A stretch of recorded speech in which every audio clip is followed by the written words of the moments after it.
కృష్ణా జిల్లా నాగాయలంక మండలం టీ కొత్తపల్లిలో ఉమ్మడి ఆంధ్రప్రదేశ్ మాజీ మంత్రి స్వర్గీయ మండలి వెంకట కృష్ణారావు విగ్రహావిష్కరణ కార్యక్రమం ఘనంగా జరిగింది.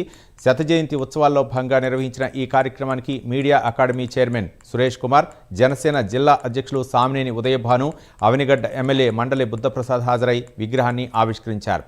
అనంతరం హెల్ప్ హాస్పిటల్, ఫోకస్ హాస్పిటల్ వారు ఏర్పాటు చేసిన ఉచిత మెగా వైద్య శిబిరాన్ని ప్రారంభించారు.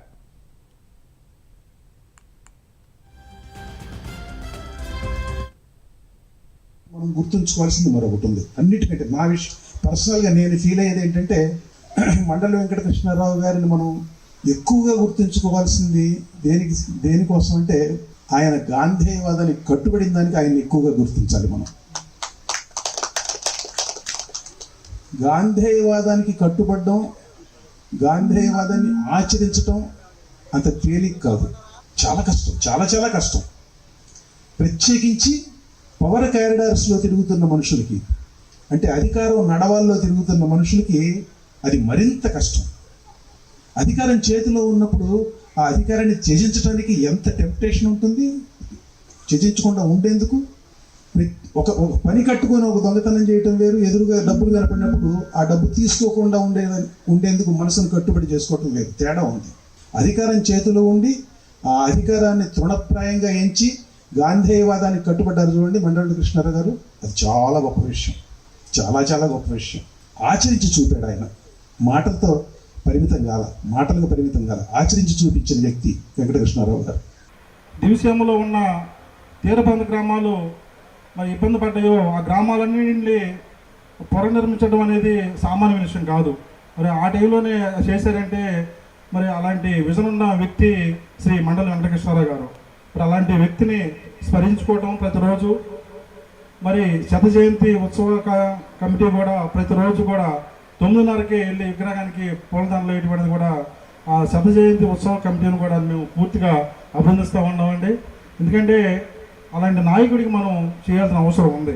అలాగే నా సూచన ఏంటంటే, అలాంటి నాయకుడి విగ్రహాలు కొన్ని గ్రామాలకు కాదు, పరిమితం కాదు.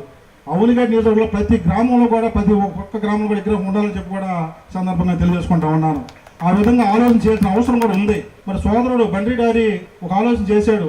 అరిని స్ఫూర్తిగా తీసుకుని ప్రతి ఒక్క సోదరుడు కూడా దాన్ని ప్రతి గ్రామంలో కూడా ఇంప్లిమెంట్ చేసి ఈ శత జయంతి ఉత్సవాలు మళ్ళీ ఆగస్టు 4వ తారీఖు 5 లోపల ప్రతి గ్రామంలో కూడా విగ్రహాలు ఉంటే బాగుంటుందని చెప్పి నా వ్యక్తిగత అభిప్రాయంగా, మరి మీరు కూడా ఆ విధంగా ఆలోచన చేసి ఆ విధంగా చేస్తారని చెప్పి కూడా ఈ సందర్భంగా తెలియజేసుకుంటూ, రాష్ట్ర ఆర్థిక పరిస్థితుల్లో ఇవాళ వేగవంతంగా మనం అన్ని సమస్యల్ని పరిష్కారం చేసుకునే స్థితి లేకుండా అయిపోయింది. తర్వాత నా బాధ ఏంటంటే, ఇవన్నీ కూడా మా నాన్నగారు లేకపోతే నేను వేయించిన రోడ్లు మళ్ళీ తిరిగి వేయించాల్సిన దుస్థితి తప్ప కొత్తగా మీకు రోడ్డు వేయడానికి ఇవాళ ఆస్కారం లేని పరిస్థితి వచ్చింది. అసలు కొత్త ఆలోచన చేయాలి, ఏదైనా కొత్త పథకాలు ఈ నియోజకవర్గాన్ని తేవాలని చెప్పిన ఆలోచన అన్నది ఇవాళ చేసే పరిస్థితి లేదు. అన్నీ కూడా ఇవాళ పూర్తిగా ధ్వంసమైన పరిస్థితి. ఇక్కడ మీ కరకట్ట, కొత్త పొలం దగ్గర కరకట్ట, ఎప్పుడు వరద వస్తే ఏ ముప్పు జరిగిద్ది అని చెప్పి భయం. ఈ రకంగా అనేక సమస్యలు, ప్రత్యేకించి తాగునీటి సమస్య చెప్పక్కర్లేదు. జలజీవన మిషన్ వచ్చినా దాన్ని ఇక్కడ సద్వినియోగం చేసుకున్న పరిస్థితి లేదు. ఇది మీ గ్రామం కాదు, అవనిగడ్డ నియోజకవర్గంలో అన్ని గ్రామాల్లో కూడా ఇవాళ మంచినీటి సమస్య ఉంది. దీన్ని ఎలా పరిష్కారం చేయాలని చెప్పన్నది ఇవాళ ఉప ముఖ్యమంత్రి గారు ఆలోచిస్తున్నారు. దాన్ని తీసుకొచ్చి దీన్ని ఒక సమగ్రంగా దీన్ని పూర్తి చేయాలని చెప్పి ఆలోచన కూడా ఉంది. అంచేత ఇవాళ వీటన్నిటికీ కూడా మనం ఒక అభివృద్ధికి చిరునామాగా మండలి కృష్ణారావు నిలిచి అసలు దివిసీమ అన్న ఒక ప్రాంతం ఉందని చెప్పి బాహ్య ప్రపంచాన్ని తెలియజెప్పడం కాకుండా 1977 ఉప్పెన తుఫాన్లో ఈ ప్రాంతం అంతా కూడా సర్వనాశనమైన తర్వాత దాన్ని తిరిగి పునర్జీంప చేసడంలో ఆయన చేసిన కృషి మీ అందరికీ తెలిసిన విషయం. ఇలాంటి కార్యక్రమంలో నేను కూడా రావటం అనేది నా ఒక అదృష్టంగా నేను భావిస్తున్నాను. ఎందుకంటే పెద్దలు మండలి కృష్ణారావు గారుతో నేను దగ్గర నుండి చూశాను. నేను కూడా వారు మంత్రిగా ఉన్నప్పుడు, సహకార శాఖ మంత్రిగా ఉన్నప్పుడు, ఆ రోజుల్లో నేను సొసైటీ అధ్యక్షుడు కూడా ఉన్నాను. మా నాన్నగారు కూడా సొసైటీ అధ్యక్షుడు, సర్పంచ్గా పనిచేశారు. నేను అప్పుడే కొత్తగా రాజకీయాల్లోకి వచ్చి మరి సొసైటీ అధ్యక్షుడిగా ఎన్నికైనప్పుడు సహకార శాఖ మంత్రిగా వారి దగ్గరికి వెళ్ళాను. అంతకుముందు ఆయన మరి జలగ వెంగళరావు ముఖ్యమంత్రిగా ఉన్నప్పుడు సమయంలో సాంఘిక సంక్షేమ శాఖ మంత్రిగా ఉండి ప్రతి గ్రామంలో పేదవారు, బలహీన వర్గాల వారు, దళితులకి ప్రతి గ్రామంలో హాస్టల్ నిర్మించాలని చెప్పి మొట్టమొదట ఆలోచన రేకెత్తించింది రాష్ట్రంలో మండలి వెంకట కృష్ణారావు.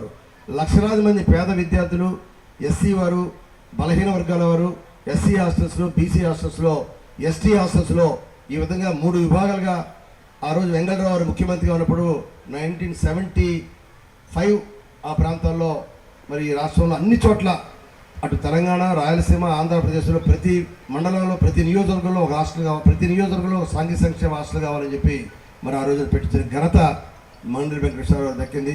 వెంకటేశ్వరరావు గారి చరిత్రని ప్రతి వారు కూడా తెలుసుకొని నేటి యువత ముందుకు వెళ్ళాలని చెప్పి కోరుకుంటూ నా హృదయపూర్వకంగా నమస్కారం.